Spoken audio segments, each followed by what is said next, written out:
51%, 1 in 2, even if they could articulate what the plan was for the school, they didn't know what they were supposed to do differently because of that. So they said, oh yeah, I know our plan. We've got 3 goals. One of them is to raise our reading scores by 10% proficiency on our state test. One is to raise our math scores by 15%, and the other one is to reduce our referrals to the office. I know what our plan is. But then you say, then what do you do? Well, I'm a second grade teacher. All right, well, what is it that second grade teachers are supposed to do to make that happen?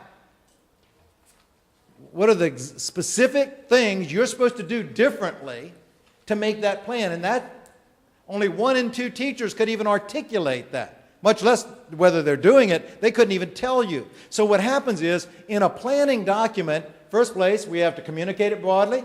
We have to get more people, in fact, we would argue every faculty member, involved in the discussion of what should be in the plan and where we should go, because they have to own it, they have to buy it, and then we actually have to help break down, well, what does this mean you're going to do in K2 differently?